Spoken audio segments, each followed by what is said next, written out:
चलिए सर, आज जो हमारी क्लास है इस समय उसका जो टॉपिक है वो हम पार्टनरशिप एक्ट करा रहे हैं और उसमें हमने आपको 9 क्वेश्चन मेंस के पॉइंट ऑफ व्यू से लिखवाए हैं।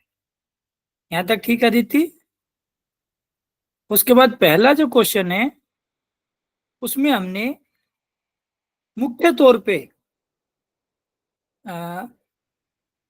पार्टनरशिप का नेचर, क्योंकि एक्ट का नाम ही पार्टनरशिप एक्ट है, इंडियन पार्टनरशिप एक्ट। तो एक क्वेश्चन तो जो इसके वजूद पे बनता है तो वो तो हमें पता होना ही चाहिए कि पार्टनरशिप असल में होती क्या है, उसका नेचर क्या है, क्या उसकी रिक्वायरमेंट है।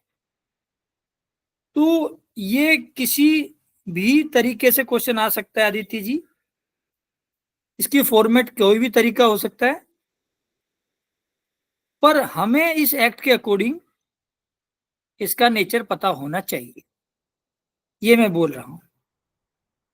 तो सर, जहां तक हम इस क्वेश्चन के बारे में लिखना चाहेंगे हर्ष, तो जैसा मैं सिनोप्सिस बताता हूं कि हर क्वेश्चन में हमें, चाहे उसको कैसे समराइज करें अक्षिका, उसमें हमने उस कंसेप्ट का इंट्रोडक्शन होना चाहिए। ये भी पॉसिबल है हर से इंट्रोडक्शन 2 लाइन का ही हो जरूरत पड़ने पर, या 1 लाइन का भी हो। और उसके बाद उस कंसेप्ट का जुड़ा हुआ कानून, लो, उसके बाद उस कानून में उनके सेक्शन, उन कानूनों में उस कंसेप्ट के सेक्शन, फिर उस सेक्शन की डेफिनेशन, उस कंसेप्ट की जो उन सेक्शन में डेफिनेशन दी गई है ना, या तो डेफिनेशन दी है या वो कंसेप्ट बताया है, तो उसको बताना। डेफिनेशन के साथ आप देखेंगे अदिति कि उसको समझाने के लिए एक्सप्लेनेशन होते हैं, इलिस्ट्रेशन होते हैं, प्रोवाइडेड होते हैं, प्रोवाइजो होते हैं, ये मैं बोलना चाहता हूं। उसके साथ साथ कभी कभी सेक्शन के उसी सेक्शन में एक्सेप्शन भी लिख देते हैं, तो वो भी हमें लिखना है। और आखिर में आगे चल के उस सेक्शन को, उस डेफिनेशन को अगर अपेक्स कोर्ट ने इंटरप्रिटेशन किया है तो उसका केस लॉ भी हो गया कोई।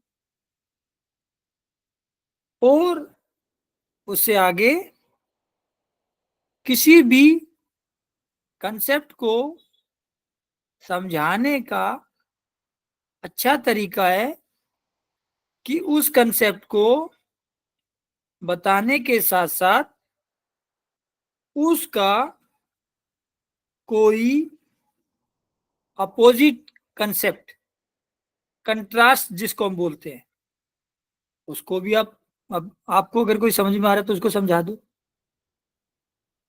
और आखिर में कंक्लूजन, कोई हो सकता है एक दो पॉइंट छूट गए हो, मैं टाइटल की बात कर रहा हूं, टॉपिक की बात कर रहा हूं, तो वो भी इसमें लिखने हैं। हमने एक मेन तौर पे बताया, मुख्य तौर पे बताया कि भाई ये तो एक मेन क्वेश्चन में आपके ये सारी बातें तो होनी चाहिए अदिति जी। आपका जब मेन एग्जाम आप दे रहे हो तो आपको ये सिनोप्सिस के हिसाब से अपने आंसर को लिखना चाहिए, ऐसा मैं बोल रहा हूं। उसके बाद जहां तक हम इस पार्टनरशिप एक्ट की बात करें तो सर, ये पार्टनरशिप का इंट्रोडक्शन में हम ये कह सकते हैं कि क्या हर्ष सारे काम सभी व्यक्ति इंडिविजुअल कैपेसिटी में मैक्सिमम प्रॉफिट के लिए कर सकते हैं? क्या कोई ऐसा व्यापार है जो सिंगल व्यक्ति द्वारा किया जा सके क्वालिटी वाइज? अगर क्वालिटी बिजनेस आप करना चाहते हो तो क्या सिंगल पर्सन कोई काम कर सकता है? वैसे तो कर सकता है, बिजनेस तो कर सकता है, और मैन पावर के लिए वो अपने नौकर बना सकता है, सर्वेंट रख सकता है। पर इस्लाम जी क्या जिस ईमानदारी, जिस मेहनत, जिस भावना से आप काम करते हो, क्या उसी भावना से आपका एजेंट या आपका सर्वेंट भी काम करता है? सामान्य तौर पे बोल रहा हूं मैं। क्या उसका भी इतना स्टेक लगा आउट होता है? उसका इतना स्टेक नहीं लगा आउट होता। जब उसका इतना स्टेक नहीं लग रहा तो वो इतनी मेहनत नहीं करेगा, इतना हार्डवर्क नहीं करेगा, इतना टाइम नहीं देगा। ये मैं बोलना चाहता हूं। तो किसी भी बिजनेस को चलाने के लिए, और बिजनेस हम क्यों करते अदिति?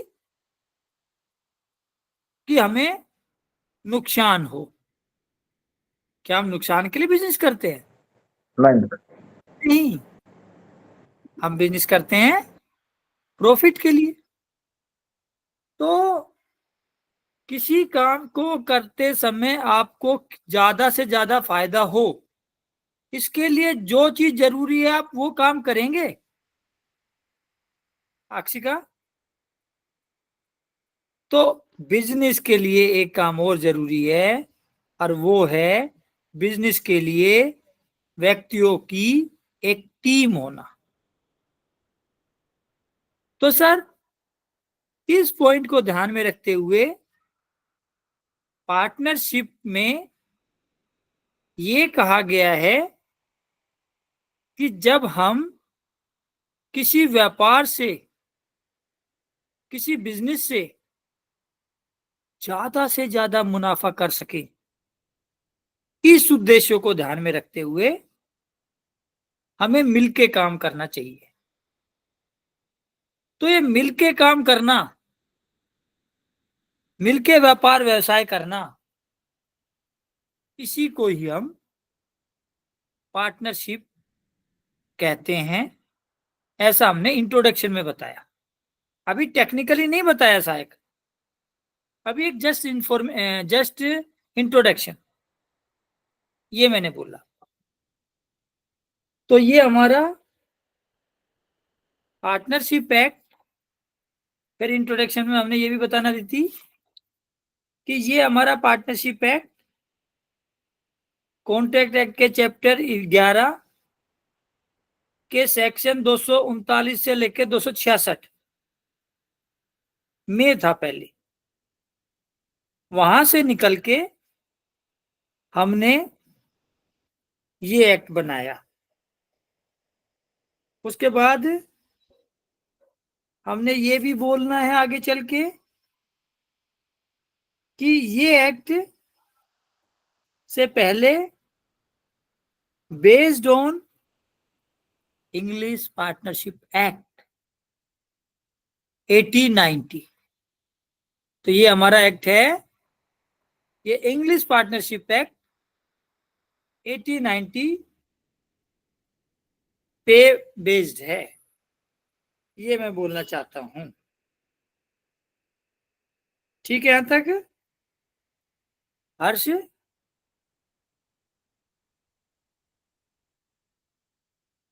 ठीक है यहां तक? चलिए, तो अब उसके बाद जहां तक हमने नेचर ऑफ पार्टनरशिप, उसके प्रकार और उसके एग्जामिन करने का तरीका पूछा पहले क्वेश्चन में, तो सबसे पहले हमें नेचर ऑफ पार्टनरशिप क्या होती है ये पता करना है। तो अभी मैंने जैसा आपको बताया सहायक कि एक व्यक्ति अगर काम करे तो वो उसका इंडिविजुअल असर होगा, लेकिन एक व्यक्ति दूसरे व्यक्ति के साथ मिलके काम करे तो उन दोनों के बीच में काम को लेकर कोई संबंध नहीं माना जाएगा। क्या ये सही है सहायक? नहीं। नहीं सर। जब एक व्यक्ति दूसरे व्यक्ति के साथ काम कर रहा है तो इसका मतलब दोनों व्यक्तियों के बीच में एक संबंध बना, रिलेशनशिप। सो ऋचा जी, पार्टनरशिप के लिए सबसे पहला कीवर्ड जो है, जो आपने याद करना है, वो है रिलेशनशिप। कि पार्टनरशिप क्या है? पार्टनरशिप एक संबंध है। किन का? व्यक्तियों का। क्यों? क्योंकि बिजनेस कर रहे हैं। बिजनेस क्यों कर रहे हैं? क्योंकि प्रॉफिट चाहिए। बिजनेस को कौन करेगा? सभी पार्टनर करेंगे, सभी व्यक्ति करेंगे। क्या हमेशा सभी व्यक्ति करेंगे? सभी व्यक्ति भी कर सकते हैं और एक व्यक्ति या कुछ व्यक्ति बाकियों के ब्याह पे भी कर सकता है। अगर मैं तनख्वाह लेके आपके ब्याह पर काम करूं तो क्या मैं पार्टनर कहलाऊंगा या एजेंट कहलाऊंगा? अदिति? Sir agent. तो हम उस सिचुएशन में एजेंट कहलाएंगे। लेकिन मैं दूसरे के ब्याह पर काम करता हूं और उसके बदले जो हमें प्रॉफिट होता है उसको हम, जो लॉस होता है उसको हम as per partnership deed distribute कर लेते हैं। तो वो हमारा एजेंट का काम नहीं हुआ, फिर वो एक पार्टनरशिप का काम हुआ। ऐसा मैं बोलना चाहता हूं। तो सर उसमें आगे चल के एक वर्ड, दो तीन वर्ड और समझेंगे। हर्ष, अगर कोई रिलेशन एक से ज्यादा व्यक्तियों का है जिसमें हम कोई काम शुरू करते हैं, उस काम का पर्पज बेनिफिट करने का है, प्रॉफिट लेने का है, जिस काम को हम मिलके सारे कर रहे हैं, या कुछ बंदे बाकी बंदों के ब्याह पर उस काम को कर रहे हैं। तो अब हर्ष आपने बताना है कि वो सारे व्यक्ति अलग अलग कैपेसिटी में क्या कहलाएंगे, और अगर उनको जोड़ दे, इकट्ठा उनकी पोजीशन समझे कानून में, तो वो क्या कहलाएंगे? हर्ष? सर अलग अलग में तो वो इंडिविजुअल्स ही कहलाएंगे और कलेक्टिवली वो पार्टनरशिप कहलाएगी। अलग अलग करेंगे, अलग अलग उनको बोलेंगे तो पार्टनर बोलेंगे हर्ष, और कलेक्टिवली उनको बोलेंगे तो फर्म कहलाएगी। जिस नाम से वो काम करेंगे उसको हम पार्टनरशिप फर्म नेम कहेंगे। जिस नाम से हम काम करेंगे ना, उस नाम को हम फर्म नेम बोलेंगे। ये मैंने बोलना चाहा। अब पार्टनरशिप क्या हमेशा रहती है अदिति? नहीं सर, वो डिसॉल्व भी हो सकती है। उसके बाद क्या पार्टनर के मरने के बाद उसके बच्चे ऑटोमेटिक पार्टनर बन जाते हैं रिचा? नहीं सर। क्या पार्टनर फर्म दूसरे व्यक्ति पे सू कर सकती है या उसके खिलाफ सू किया जा सकता है? तो ये सामान्य तौर पे पार्टनरशिप फर्म अपनी कैपेसिटी में सू नहीं कर सकती। हर से कुछ कंप्लाइंस है, उसको उसको ध्यान में रख के कर सकती है।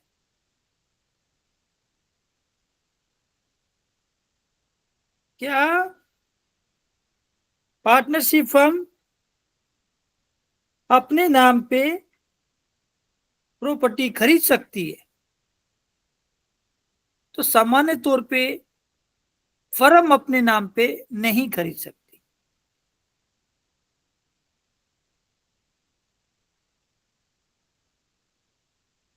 क्या फर्म अपने नाम पे कॉन्ट्रैक्ट कर सकती है?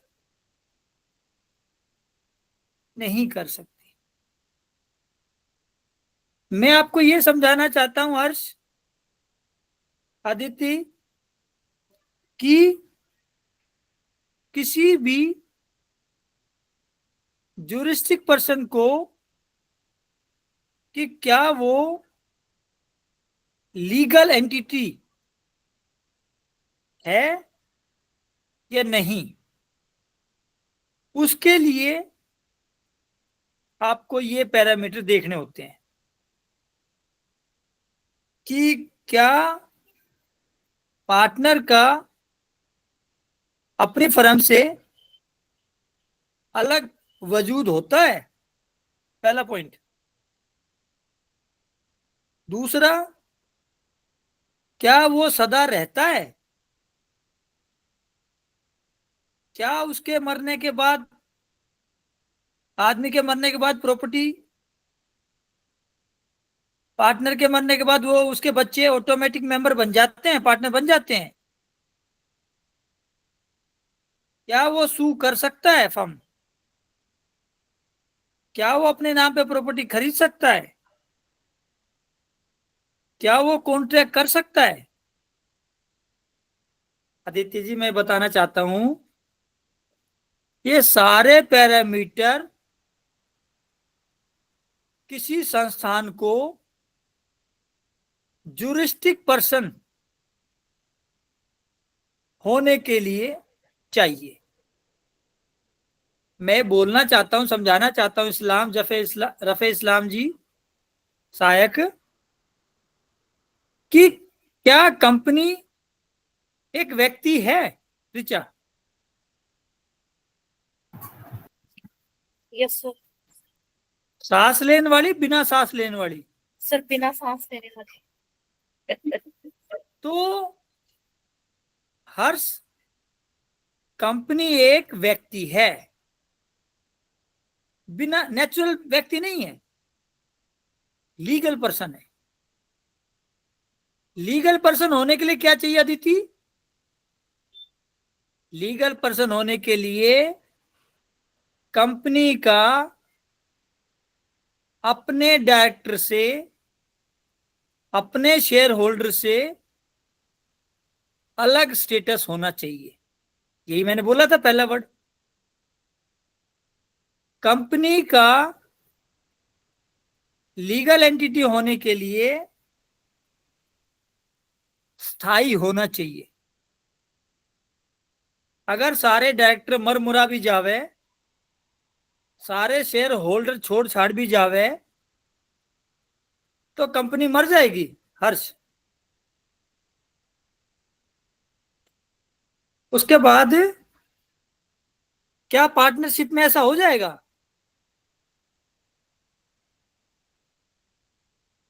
No sir. उसके बाद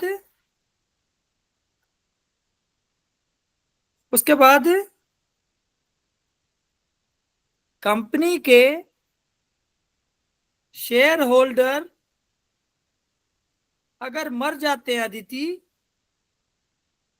तो उस शेयर होल्डर का जगह पे कौन आ जाता है अदिति?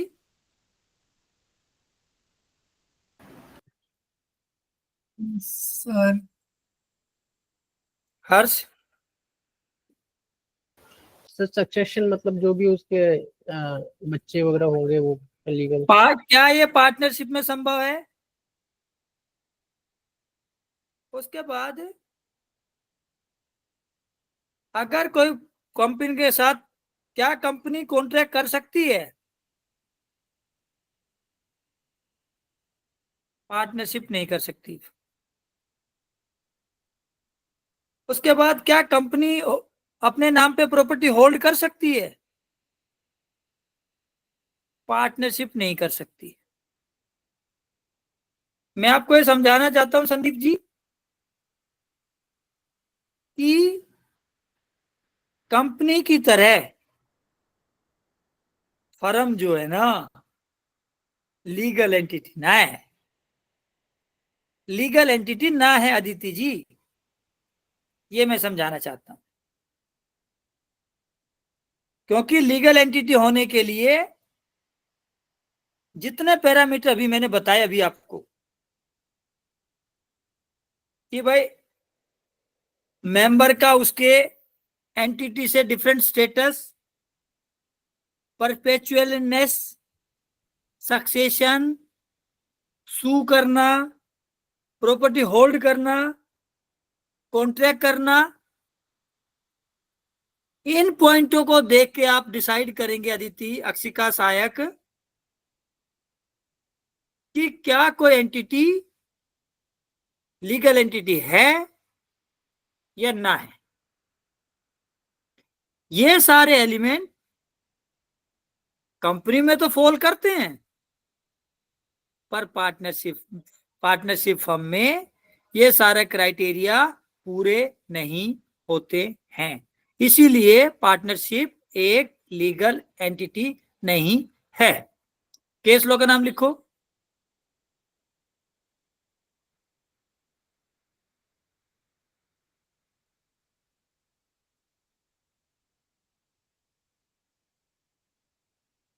COMPTROLLER,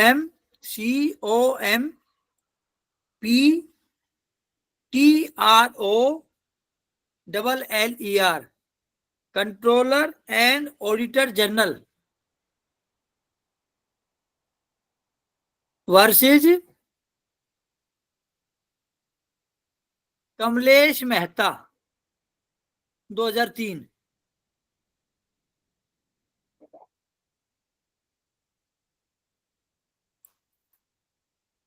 हाँ सर, अब बताओ संदीप।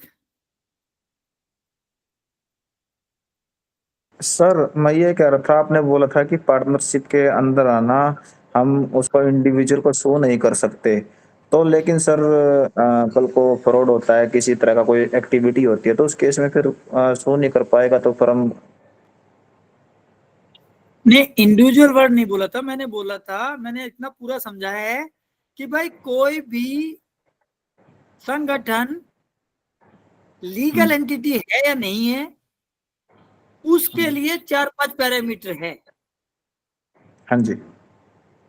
तो इंडिविजुअल का नहीं बोला मैंने, उस संगठन का बोला है, ओके। फर्म का बोला कि क्या फर्म के मेंबर फर्म से अलग है। नहीं है, फर्म के साथ ही है। तो वो सारी चीज मैंने समझाई थी सर। तो उसी में ही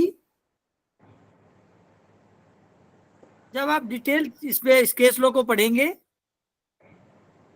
तो फर्म में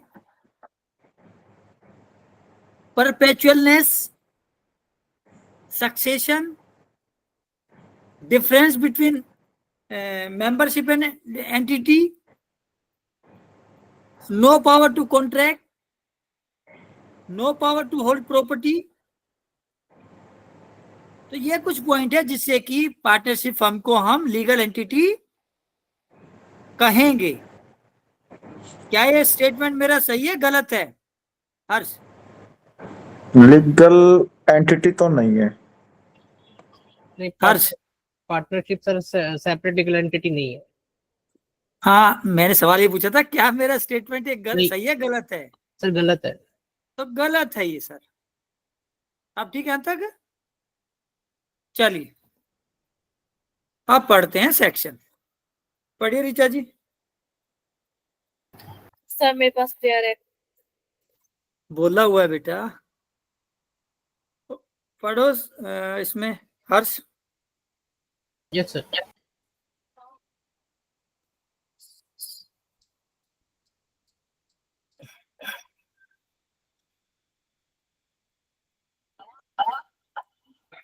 बोलिए। Yes sir, yes sir. Sir section कौन? सेक्शन 4। 4, एक minute. Chapter 2, the nature of partnership. Section 4, definition of partnership, partner, firm and firm name.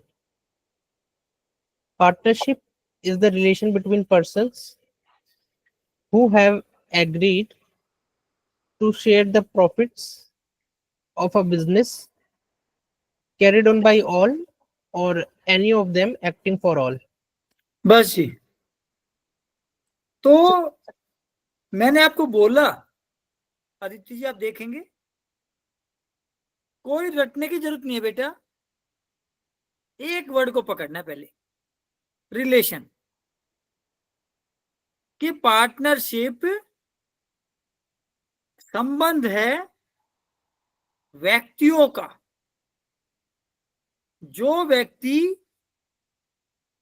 व्यापार करते हैं, व्यापार हम प्रॉफिट के लिए करते हैं, और व्यापार को करने वाले या तो हम सभी हैं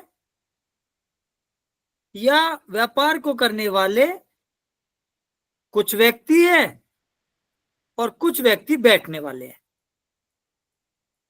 वो व्यक्ति जो दूसरे के लिए काम कर रहे हैं, दूसरे के बिहाफ पर काम कर रहे हैं। यहां कोई तनख्वाह का जिक्र नहीं किया, यहां कोई सैलरी का जिक्र नहीं किया, कमीशन का जिक्र नहीं किया। सिर्फ ये कहा कि अगर मैं आपके लिए काम करूं तो then we can also say we are partner. अगला पॉइंट पढ़िए Aditi. Yes, sir. Persons who have entered into partnership with one another are called individually partners and collectively a firm, and the name under which the business is carried on is called the firm name. बताइए। Sir इसका मतलब हाँ, sir ये define करता है कि partners किसको कहते हो एंड फर्म किसको कहते हो। तो अगर जो पर्सन है वो एक पार्टनरशिप में एंटर कर चुके हैं एंड जो रिलेशन होता है उन दोनों पार्टनर्स के बीच में, आप उसको पार्टनर्स कह लोगे इंडिविजुअली, एंड कलेक्टिवली जब इकट्ठे काम करते हैं तब वो फर्म होगा। And firm name is the one जो कि आप उस नेम के अंडर आप काम करते हो, बिजनेस चलाते हो। तो सर ये कह रहा है मोटा मोटी कि एक व्यक्ति दूसरे व्यक्ति के साथ पार्टनरशिप में काम कर रहा है तो उन व्यक्तियों को इंडिविजुअली तो हम पार्टनर बोलेंगे एक दूसरे का, और मिलके जो हम उसको फर्म बोलेंगे। और बिना नाम से काम करेंगे तो बेनाम फर्म हो जाएगी, तो हमें उसका कुछ नाम देना पड़ेगा। जो नाम देंगे वो फर्म का नाम हो जाएगा। तो ऐसी कोई चीज है इसमें रफे इस्लाम जिसको आपको याद करना पड़े? ये तो लगता नहीं है, बाकी आप बताइए। नो सर, क्लियर है सर। चलिए, उसके बाद क्या पार्टनरशिप फर्म एक लीगल एंटिटी है? तो इसका आंसर है कि पार्टनरशिप जो है वो लीगल एंटिटी नहीं है। कंपनी की तरह, कंपनी की तरह पार्टनरशिप एक लीगल एंटिटी नहीं है, बल्कि पार्टनरशिप तो व्यक्तियों का समूह है। ठीक है अर्श, यहां तक? Partnership is not a legal entity like company, it is a only group of individual, and the landmark judgment is Cat versus Kamlesh Mehta.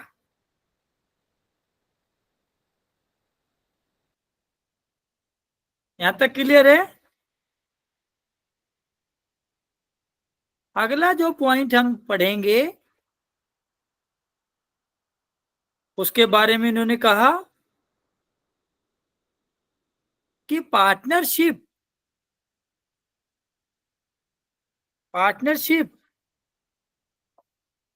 Is created by agreement. इन्होंने ये नहीं लिखा, इसका नेगेटिव लिख दिया। पार्टनरशिप एग्रीमेंट से होगी, ये बात तो ऊपर लिखी है एग्री से। Partnership is a relationship of the person to agree cause a business for a profit carried for all or of any of on behalf of the other। ठीक है हर्ष यहां तक? बट इन्होंने उस बात को नेगेटिव बोल दिया वहां आगे चल के कि partnership is not created by status. Partnership status से नहीं बनेगी। मैं पार्टनर हूं, मैं मर गया, मेरा बच्चा जो है उस बच्चे का स्टेटस मेरे ब्याह पर है, तो वो ऑटोमेटिक उसका पार्टनर बन जाएगा। क्या ये स्टेटमेंट सही है अक्षिका? नहीं, मेरे मरने पे मेरा बच्चा ऑटोमेटिक फर्म में पार्टनर नहीं बन सकता। उसके लिए उसका एग्री होना जरूरी है, बाकी पार्टनरों का एग्री होना जरूरी है, कंसेंट देना जरूरी है। ये हमने कहना चाहा। ठीक है। और जो हिंदू अनडिवाइडेड फैमिली है, अगर हिंदू अनडिवाइडेड फैमिली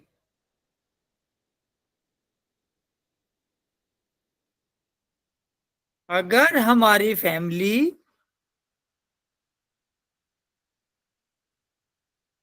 जैसे हमारे यहाँ गांव में एक हमारा परिवार दूध निकाल के, दूध इकट्ठा करके क्रीम व्रीम निकालता है और क्रीम बेचता है, फिर उसने शहर में दुकान ले ली, फिर उनके भाई बंधु भी लग गए उस काम को करने, फिर अगली जनरेशन आ गई। तो ये उनका व्यापार क्या कैसा रहा, कैसा कहा जा सकता है? Hindu undivided family, business by Hindu undivided family. तो in this case, those person who carry such business, whether we can say they are partner? Harsh? No, sir. Only we can say these are the member of Hindu undivided family. We cannot say they are partner. And the same thing is Burmese Buddhist, husband and wife. If a business is carried by husband and wife relating to Burmese Buddhist, can we say they are partner? No. In that circumstance, we cannot also say they are partner. Simple सी भाषा में अगर हम आपसे पूछे ऋचा जी, अगर आपका परिवार कोई व्यापार कर रहा है तो क्या आपके चाचा, ताऊ, भाई, क्या वे पार्टनर कहलाएंगे या परिवार के सदस्य कहलाएंगे, परिवार का बिजनेस कहलाएंगे? परिवार का बिजनेस। और ऐसे ही पति पत्नी कोई काम धंधा कर रहे हैं तो क्या वे आपस में पार्टनर कहलाएंगे या इकट्ठा कोई ज्वाइंट कोई व्यापार व्यवसाय कर रहे हैं वो कहलाएंगे? सर इकट्ठे मिलके व्यापार कर रहे हैं तो सर। हाँ, ये इसका सेक्शन अगले का पॉइंट है। सहायक अक्षिका पढ़ो। Yes, sir. Section 5. Partnership not created by status. The relation of partnership arises from contract and not from status. Sir, relation of partnership हमेशा contract से draft होता है, ना कि status of the person से. And in particular, the members of a Hindu undivided family carrying on a family business as such. तो sir फिर इसके बाद हिंदू अनडिवाइडेड फैमिली का जो फैमिली बिजनेस है उसकी बात कर रहे हैं, और the Burmese Buddhist husband and wife carrying business as such, फिर जो Burmese Buddhist husband and wife है carrying business together are not partners in such business, तो वो भी जो दो बातें लिखी गई हैं, हिंदू अनडिवाइडेड फैमिली का फैमिली बिजनेस और बर्मिशी और Buddhist husband and wife carrying on business, तो वो भी एक दूसरे के पार्टनर्स नहीं हैं। कुछ पल्ले पढ़ रहे अदिति जी? जी सर।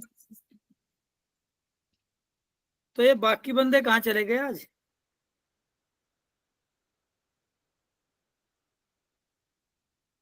सर हेलो, अभी रुको अदिति, बाकी बंदे कहाँ चले गए? पता नहीं सर। आपके टॉकिंग टर्म्स है? सर है, मतलब बात तो करते हैं। चलिए बोले संदीप। जो लग रहा है मैंने एक पुराना बैरेक्ट पकड़ा है अभी, ये इसका पार्टनरशिप वाला ही। इसमें सेक्शन 4 में एक केस दिखा रखा है साथ में, compendious method of describing partner, दोहा एफ गुर्जदार Mumbai versus CIT AIR 1955 SC 74। Question क्या है भाई, मेरे को ये बता। तो ये कंपीडियस मेथड कौन सा होता है सर, मैं ये पूछना चाह रहा था बस। भाई तो आप क्या देख रहे हो, मैं कैसे बता सकूं? हाउ कैन आई से? जो आपने सेक्शन 4 पढ़ाया था ना सर, उसी में। आप मेरे को भेजो, ऐसे नहीं बता पाऊंगा मैं। ठीक है सर, मैं क्लास के बाद और आपको भेजूंगा सर। हाँ, मोटी सी बात तो मैं ये कह रहा हूं कि अगर 2 साल बाद भी ये आए कि क्या जो पार्टनरशिप है वो स्टेटस से बनती है या एग्रीमेंट से बनती है, या ये सेक्शन कौन सा है, या हिंदू अनडिवाइडेड फैमिली का बिजनेस पार्टनरशिप में आएगा नहीं आएगा, क्या बर्मिश बुद्धिस्ट जो है वे जो काम करते हैं वो पार्टनरशिप में आएगा नहीं आएगा, ये 6 बात मुझे बता दे, बस बात खत्म। ठीक है यहां तक संदीप जी? यस यस हाँ, सर। ये मुझे अगर मैं 6 महीने बाद भी पूछूं तो आपको याद होनी चाहिए। चलिए, तो सर उसके बाद जो है अपना जो अगला पॉइंट है वो बात करता है mode of determination, determining existence of partnership.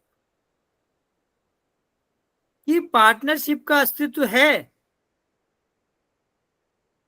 इसको निश्चित करने के तरीके। यहां तक ठीक है सहायक? पार्टनरशिप का अस्तित्व है, उसको निश्चित करने का पैमाना। तो सर इसमें दो सिचुएशन दी गई है हर्ष, कि अभी हमने कहा ना कि partnership firm is not a legal entity like a company, but it is only just group of individual. तो tell me one thing, how can I determine a group of person as a partnership firm? कैसे हम decide करेंगे कि एक व्यक्तियों का समूह partnership firm है? पहला क्वेश्चन अदिति, है या नहीं है? व्यक्तियों का समूह पार्टनरशिप फर्म है या नहीं है? How can I decide? Second question सहायक, कि ग्रुप ऑफ पीपल में से कोई व्यक्ति उस ग्रुप का पार्टनर है या नहीं है, ये कैसे डिसाइड करेंगे? दो सवाल पूछे मैंने, whether group of people is a partnership firm और नॉट, and the second whether a person is a partner और नॉट। ये दो क्वेश्चन का आंसर आपने करना है।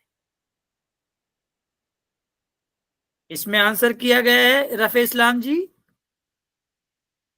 कि व्यक्तियों का समूह फर्म है या नहीं है, या खुद व्यक्ति पार्टनर है या नहीं है, एक व्यक्ति दूसरे व्यक्ति का पार्टनर है या नहीं है। ये दोनों बातें ही डिसाइड होगी उस ग्रुप में व्यक्तियों के आपस के रिलेशन को देखकर, उन व्यक्तियों के आपस में रिलेशन को देखकर। बोलिए अदिति जी। सर सेकंड क्वेश्चन क्या था? हमने बोला पहला क्वेश्चन है कि क्या एक ग्रुप व्यक्तियों का समूह फर्म है या ना है, और दूसरा था कि क्या एक व्यक्ति पार्टनर है या ना है। हमें कैसे पता लगेगा?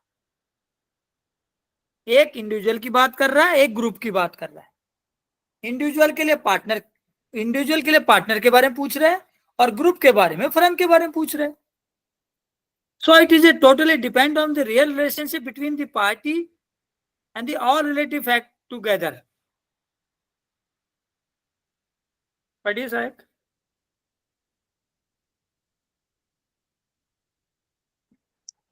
Section 6. Mode of determining existence of partnership. In determining whether a group of person is or is not a firm, or whether a person is or is not a partner in a firm, regard shall be had to the real relation between the parties, as shown by all relevant facts taken together. कोई चीज ऐसी जो समझ में ना आई अदिति, हर्ष, ऋचा जी,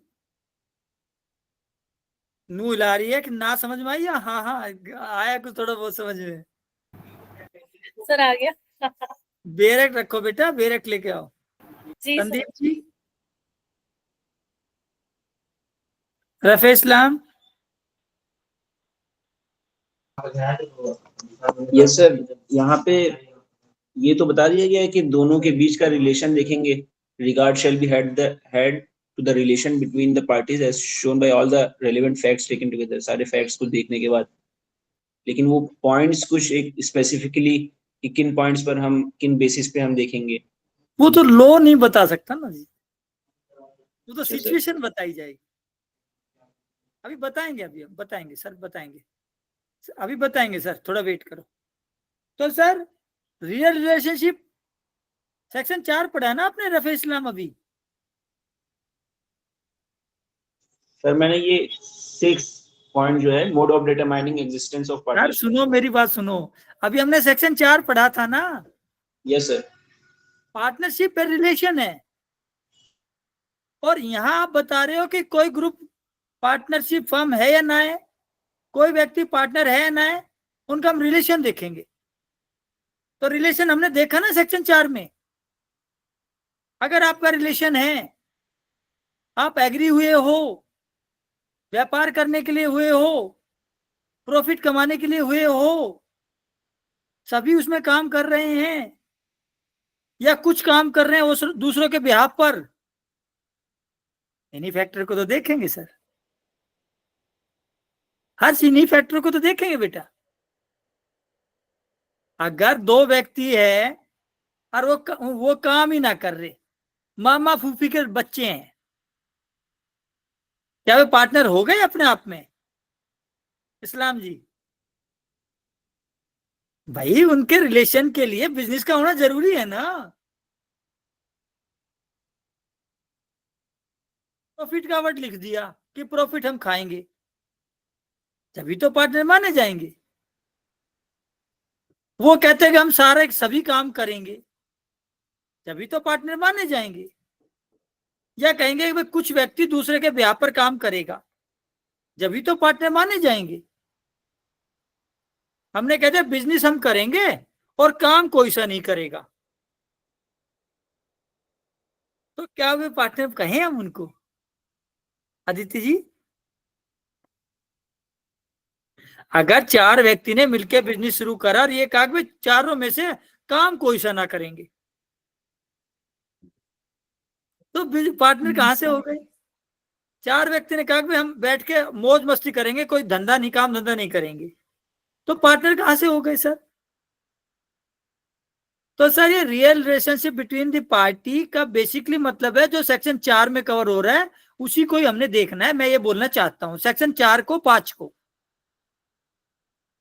2 व्यक्ति का relation जो है वो स्टेटस पे बना है, whether they are partner, no, section 5 कह रहा है they are not partner, because in the for the partnership you must have to agree to do something, to do some business for profit and the carry for all, carry by the all person। ये मैं बोलना चाहता हूं रफे इस्लाम जी।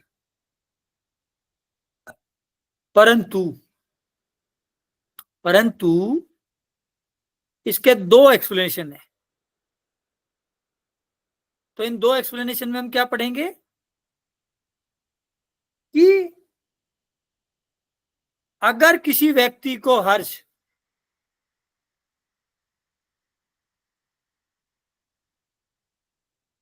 अगर कोई व्यक्ति profit share कर रहे हैं या कोई रिटर्न आ रहा है उसको शेयर कर रहे हैं, तो सिर्फ ये ग्राउंड अपने आप में उनको पार्टनर नहीं बोल सकता। सर रिपीट कर दो, बीच में सर नेट भाग गया था, मैं सुन नहीं पाई। हमने कहा अगर किसी व्यक्ति ने प्रॉपर्टी अपने पास रखी हुई है और उसको उस प्रॉपर्टी का प्रॉफिट आ रहा है या उसका कोई रिटर्न आ रहा है, तो सिर्फ प्रॉफिट आने की वजह से, सिर्फ रिटर्न आने की वजह से कोई व्यक्ति पार्टनर नहीं कहा जा सकता। या अगर कोई व्यक्ति ने रसीद लिखी है, रिसिप्ट, प्रॉफिट के बारे में या पेमेंट के बारे में, तो ये भी उस व्यक्ति को जो बिजनेस कर रहे हैं उन व्यक्तियों के साथ पार्टनर नहीं बना सकते। हम ये बोलना चाहते हैं मोटे तौर पे संदीप जी कि भाई बिजनेस कर रहा है संदीप और रफे इस्लाम, और हमने अपनी प्रॉपर्टी को संदीप को उधार पे दिया हुआ है और उससे हमें कोई प्रॉफिट हो रहा है, या उन्होंने हमने प्रॉपर्टी दी और उन्होंने कोई रसीद बना के, रिसिप्ट बना के दे दी प्रॉफिट की,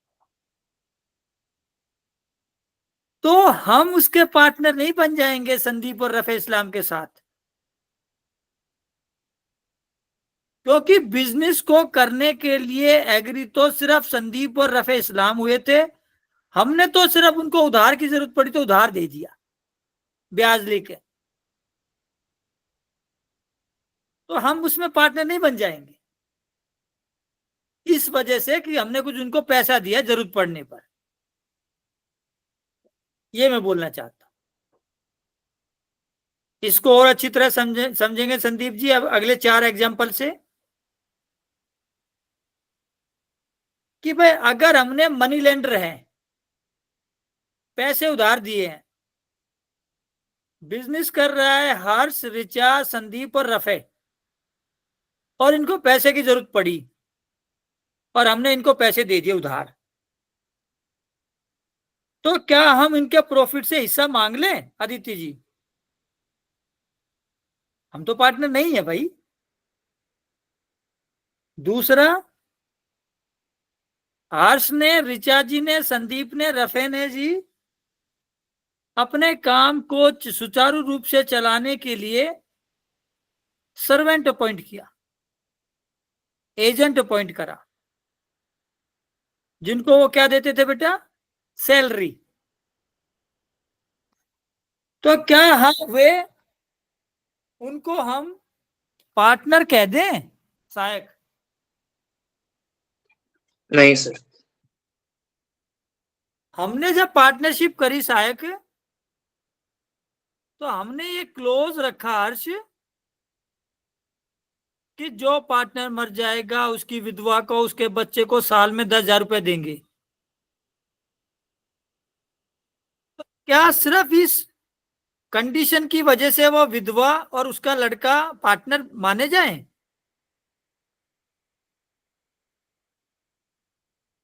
हमने अपनी पार्टनरशिप की रेपुटेशन बढ़ गई और हमने अपनी रेपुटेशन गुडविल को बेच दिया। हम अपना व्यापार कर रहे हैं, हर्ष अपना व्यापार कर रहे हैं हमारी गुडविल के साथ। तो क्या वो जिसको हमने गुडविल बेची है वो हमारे व्यापार में से हमें जो प्रॉफिट हो रहा है उसमें से प्रॉफिट लेने का हकदार होगा? क्या वो पार्टनर होगा? नहीं जी। पढ़िए संदीप। तो ये एक्सप्लेनेशन 2 पढ़नी है या इसके रजिस्ट्रेशन पढ़ने हैं अभी? एक्सप्लेनेशन 1 2 पढ़ दो दोनों, मतलब सारा पढ़ ठीक है। Explanation 1, the sharing of profit of gross return arising from property by person holding a joint और common interest in that property does not of itself make such person partners.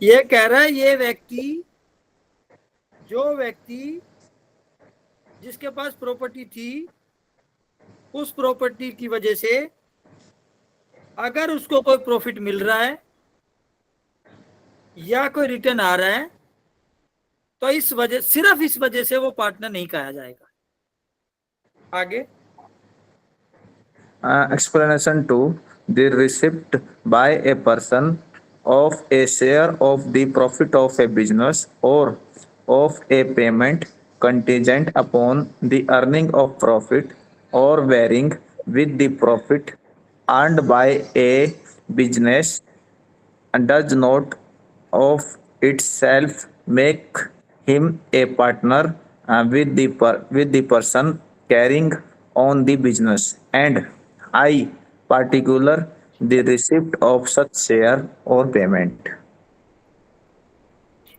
ये भी कुछ उसी तरह का ही है बेटा कि रिसिप्ट देने से, रिसिप्ट के ब्याह पर मिलने वाले प्रॉफिट से कोई व्यक्ति उसका पार्टनर नहीं माना जाएगा, सिर्फ इस ग्राउंड पे। यस। आगे पढ़िए रफे इस्लाम। अब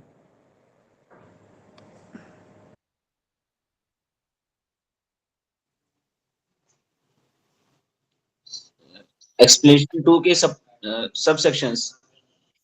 हाँ आगे एक्सप्लेनेशन 2 के बाद सर। सेक्शन 7 सर सेक्शन 6 का ही एक्सप्लेनेशन 2 के बाद। ये पॉइंट 1 इलिस्ट्रेशन नहीं है बेटा। पॉइंट ए, पढ़ो। by a lender of money to persons engaged or about to engage in any business।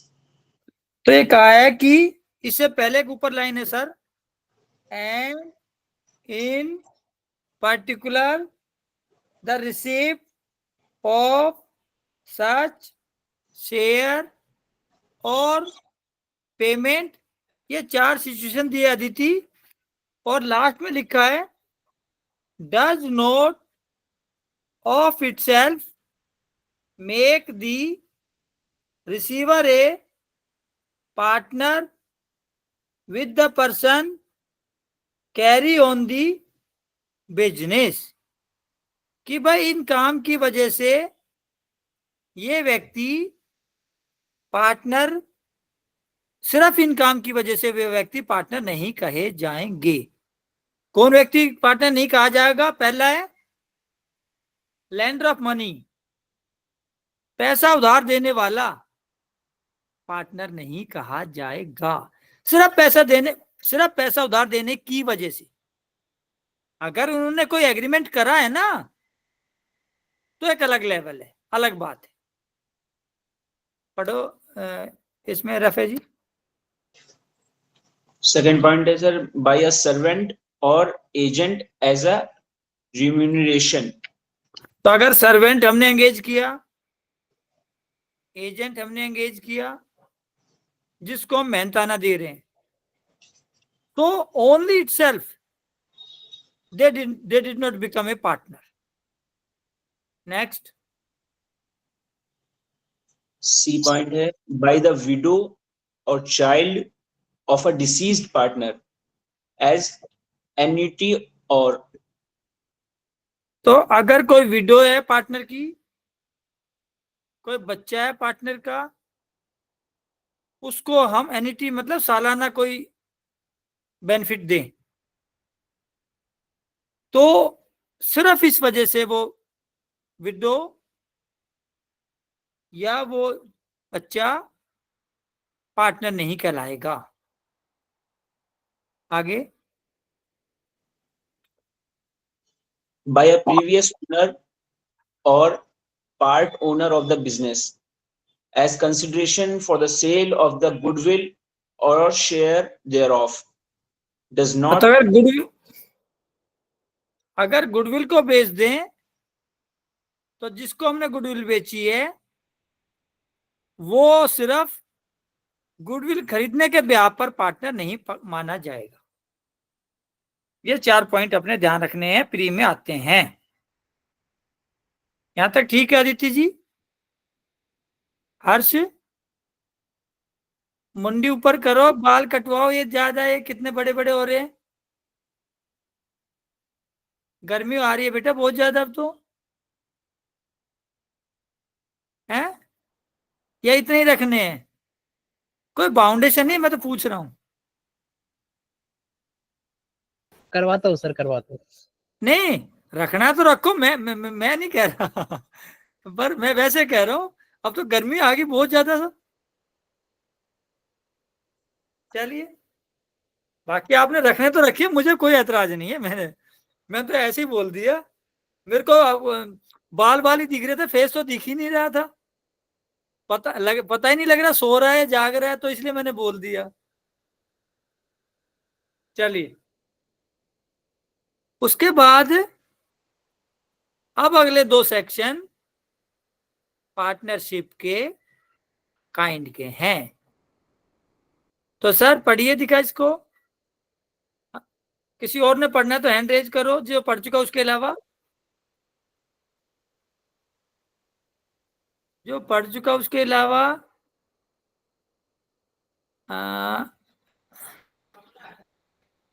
Prem Prakash नागर जी, साबी हा, चलिए पढ़ो Akshika. Yes, sir. Section 7, Partnership at Will, where no provision is made by contract between the partners for the duration of their partnership or for the determination of their partnership. The partnership is partnership at will. Sir basically इसके अंदर बात करी गई है कि उन्होंने partnership का जो कॉन्ट्रैक्ट क्रिएट किया था उसके अंदर उसने मेंशन नहीं किया कि वो पार्टनरशिप कब तक चलेगी और उसके डिटर्मिनेशन की खत्म कब होगी, तो पार्टनरशिप एट विल कहलाएगी। पार्टनरशिप कब चलेगी और कब खत्म होगी वो तो एक बात होगी बेटा। चलेगी मतलब कब तक, ड्यूरेशन कब तक है। डबल एक्सप्लेनेशन नहीं। तो सर बोलो हर्ष।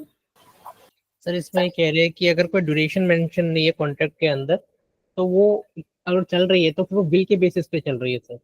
ठीक है, ठीक है, बट बेटा हम ये बताना चाहते हैं हर्ष कि कोई पार्टनरशिप जब आपने शुरू करी तो आदित्य आपने उसमें ये नहीं लिखा कि कितने साल चलेगी, कितने महीने चलेगी, कितने घंटे चलेगी। पहला पॉइंट ड्यूरेशन हर्ष, और उसके साथ साथ ये भी ना लिखा आदित्य कि जब हम इसको खत्म करेंगे तो उसका तरीका क्या होगा। हम एग्रीमेंट के थ्रू करेंगे, कोर्ट के थ्रू करेंगे, सर्टेन कंटीजेंसी से होगा, वगैरह वगैरह। हमने इसका तरीका ना लिखा अक्षिका खत्म करने का। एक तो ये टाइम ना लिखा चलेगी कितने दिन, और एक ये ना लिखा कि खत्म कैसे करेंगे। अक्षिका जी, दो वर्ड, ड्यूरेशन कि कितने टाइम चलेगी और डिटर्मिनेशन कि खत्म कैसे करेंगे। तो फिर ऐसी पार्टनरशिप जैसे हर्ष ने कहा भाई फिर तो हमारी मन मर्जी की हो गई, ऐसा ही कहना चाहता है। ठीक है यहां तक हर्ष। चलिए अगला जो पॉइंट है पढ़िए हर्ष। Section 8, particular partnership. A person may become a partner with another person in particular adventures or undertaking. Particular partnership बोलो दिखा हर्ष। सर इसमें बोला गया है कि पर्सन पार्टनर बन जाएगा दूसरे पर्सन के साथ किसी पर्टिकुलर अंडरटेकिंग के बेसिस पे या पर्टिकुलर एडवेंचर के बेसिस पे। एक व्यक्ति दूसरे व्यक्ति के साथ अगर एग्री होता है कि वो उसके साथ एक विशेष तौर पे उससे सहमत होता है, एक विशेष काम के तौर पे राजी हो जाता है, तो हम उसको पर्टिकुलर एडवेंचर या पर्टिकुलर अंडरटेकिंग अगर करता है तो हम उसको पर्टिकुलर पार्टनरशिप बोलेंगे। इसको सहायक हम ऐसे बोल सकते हैं बेटा कि पर्टिकुलर पार्टनरशिप में स्पेसिफिक टाइम देंगे फॉर 2 ईयर, या स्पेसिफिक टास्क देंगे। तो पर्टिकुलर पार्टनरशिप क्या हुई सहायक, Aditi? Particular time, specific time और specific act, specific task, specific work.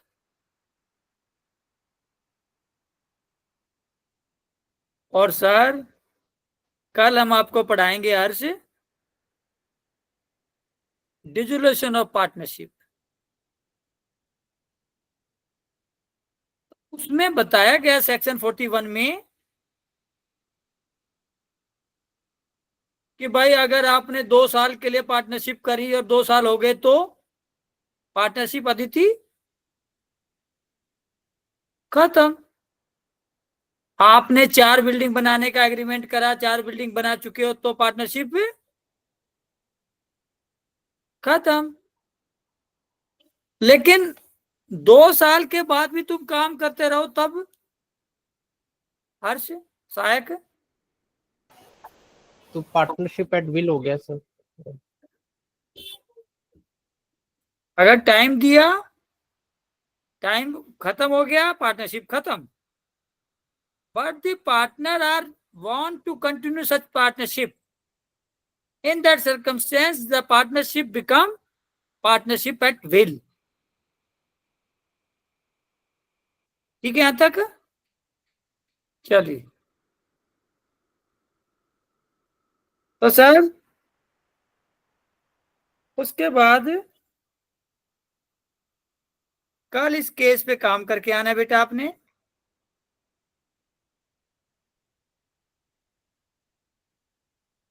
Coke versus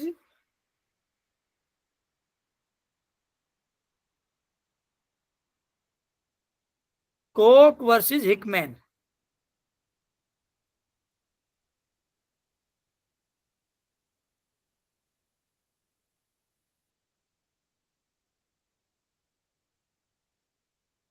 Coke versus Hickman. कब आया केस लो? 1860।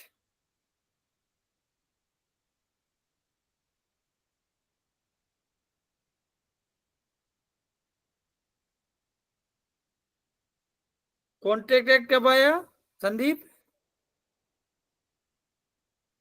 1872 में सर। तो ये केस लो उस एक्ट के आने से भी 12 साल पहले आया, कॉन्ट्रैक्ट एक्ट के आने से पहले। इसकी समरी लिख के लानी अदिति, सहायक, हर्ष, अक्षिका, संदीप, रिचा, इस्लाम, बाकी। अभी मैंने इतने की फोटो दिख रही है, कभी कहो जी ना किसी और की भी फोटो दिख रही है, या कोई और भी दिख रहा है हर्ष आपको? इतना ही है सर। नो सर इतना ही है। चलिए, उसके बाद इसका जो इंट्रोडक्टरी सेक्शन है पढ़ो अदिति, इंट्रोडक्टरी सेक्शन। सर कौन से सेक्शन का? हाँ, इंट्रोडक्टरी मतलब शुरुआत से। सेक्शन 1। चैप्टर 1 प्रिलिमिनरी, जी जी सेक्शन 1 ऐसे। जी जी। Chapter 1 preliminary, section 1 short title, extent and commencement. Subsection 1. This act may be called the Indian Partnership Act 1932. Subsection 2. It extends to the whole of India. Subsection 3.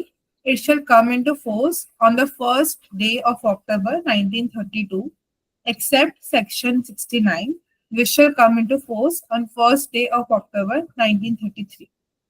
बताओ सारा कुछ। Sir first sub section बोलता है इस act का नाम क्या होगा, जो कि इंडियन पार्टनरशिप है 1932 है। सेकंड बात करता है कि एक्सटेंड कहाँ का अप्लाई होगा, तो पूरा होल ऑफ इंडिया पे ये एक्ट एप्लीकेबल है। थर्ड बोलते हैं कमेंसमेंट, कब से ये लागू करा जाएगा, तो वो था 1 अक्टूबर 1932। बट सेक्शन 69 जो कि बात करता है इफेक्ट ऑफ नॉन रजिस्ट्रेशन, तो उनको 1 साल तक दिया गया था टाइम। चलिए, section 2 speak about definition, and in this section 5 definitions. पढ़िए हर्ष पहली। Section 2 definitions. In this act, unless there is anything repugnant in the subject or context. Clause A. An act of a firm means any act or omission by all the partners or by any partner or agent of the firm which gives rise to a right enforceable by or against the firm. Sir यहाँ पे act of firm का मतलब बताया गया है, जिसका मतलब है कोई भी एक्ट या फिर कोई भी ओमिशन किसी भी पार्टनर के द्वारा या किसी एजेंट के द्वारा, फर्म के द्वारा, जो राइट देता है, इन्फोर्सेबल, एक राइट इन्फोर्सेबल करने का राइट देता है फर्म के अगेंस्ट में, फर्म के लिए। संदीप जी बताइए, एक्ट ऑफ द फर्म के अंदर क्या क्या चीज शामिल है? एक्ट ऑफ द फर्म के अंदर क्या चीज शामिल है?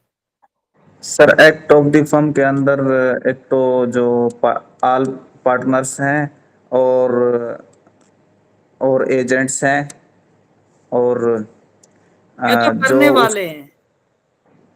हाँ अदिति बोलो। सर एक्ट एंड ओमिशन, ये दोनों का। एक्ट के अंदर, एक्ट ऑफ द फर्म के अंदर कुछ करना भी शामिल है और कुछ ना करना भी शामिल है। आपकी ड्यूटी थी कुछ करना, आपने ना करा, तो वो भी एक्ट ऑफ द फर्म में आएगा। Act of the firm by the partner और एनी पार्टनर और एनी एजेंट जो कि पार्टनर को या तो पार्टनर के खिलाफ या पार्टनर को कोई राइट देता है।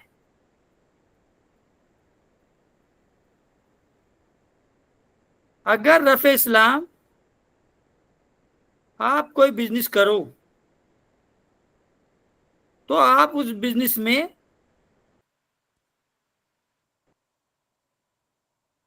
फिसड्डी रहना चाहोगे, बीच में चलना चाहोगे, या उस बिजनेस में टॉप करना चाहोगे? रफे इस्लाम। जाहिर टॉप करना चाहूंगा। तो बिजनेस का मतलब क्या हुआ? टॉप। तो business, T for trade, O for occupation और पी फॉर प्रोफेशन। तो बिजनेस की डेफिनेशन का मतलब क्या हुआ?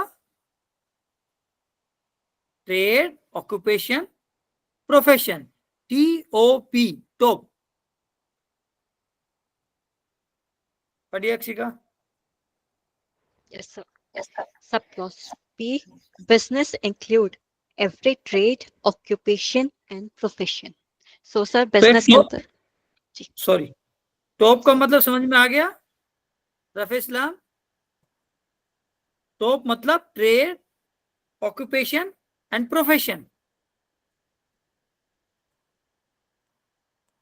डेफिनेशन हमेशा प्री में आती है, ये मैं बोलना चाहता हूं। और तनु जी क्या हाल है? अगली जो डेफिनेशन है वो बेकार वाहियात है, पढ़ लो एक बार हर्ष। Section 2 clause C. Prescribed means prescribed by rules made under this act. कोई काम की नहीं। अगली पढ़ो सहायक।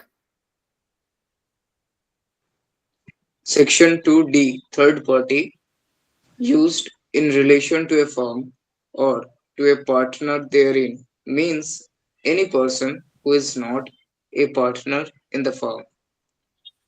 Tell me. सर इसका मतलब है जो फर्म का पार्टनर नहीं है वो थर्ड पार्टी है। तो इन्हें कहा कि थर्ड पार्टी का मतलब जहां फर्म की बातें चल रही है वहां थर्ड पार्टी का मतलब जो फर्म का पार्टनर ना है, वही तो थर्ड पार्टी हुई।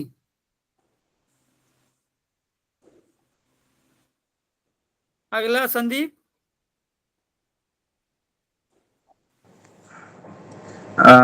Definition clause E. Expression used but not defined in this act and defined in the Indian.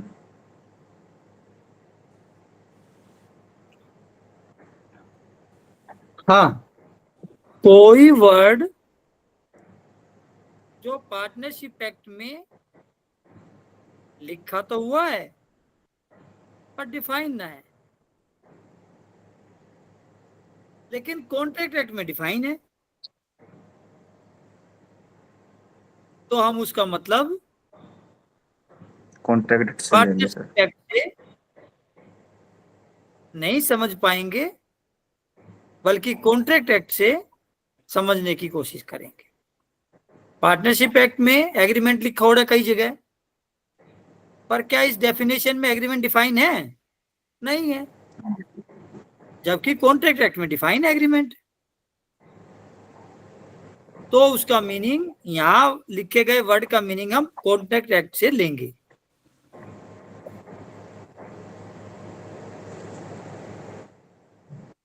तनु जी क्या हाल है?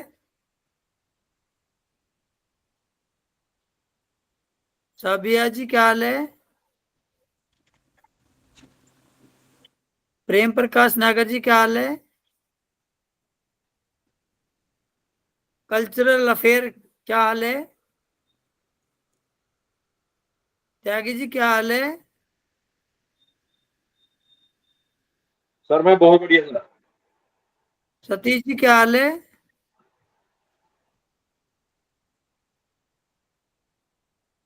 प्रेम प्रकाश जी क्या हाल है? चलिए हर्ष बोलो आगे। Section 3. Application of provision of Act 9 of 1872.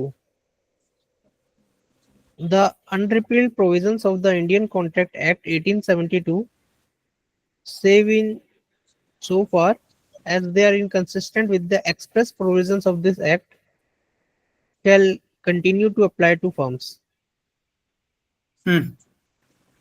सो यहाँ पे सर ये बोला गया है कि जो इंडियन कॉन्ट्रैक्ट एक्ट में जो अनरिपील्ड प्रोविजंस है जिनको हटाया नहीं गया है और वो इनकंसिस्टेंट है इस प्रोविजंस के एक्ट के साथ, तो वो अप्लाई होंगे फर्म्स पे।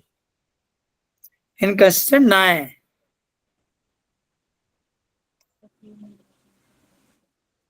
Sir, Sir- section 3 speak about application of the provision of Act 9 of 1872. Act 9 of 1872 speak means Contract Act, उसके प्रोविजन अप्लाई होंगे। जो अनरिपील प्रोविजन है इंडियन कॉन्ट्रैक्ट एक्ट के, कोमा हर्ष, फिर उस कोमा से अगले कोमे तक को एक बार मत पढ़ो। Unrepeal provision of Indian Contract Act 1872 shall continue to apply to the firm। यहां तक ठीक है हर्ष? अब उसको पढ़ो जो छोड़ दिया हमने। save in so far as they are inconsistent with the express provision of this act। Contract act के वे प्रावधान जो कि पार्टनरशिप के लिखे गए प्रावधानों के दुश्मन है, विपरीत है, अलग है, उनको छोड़ दो। वे लागू ना होंगे पार्टनरशिप एक्ट पे, उनको छोड़ दो। बाकी पूरा contract act shall apply to the firm. ठीक है हर्ष, यहां तक है? चलिए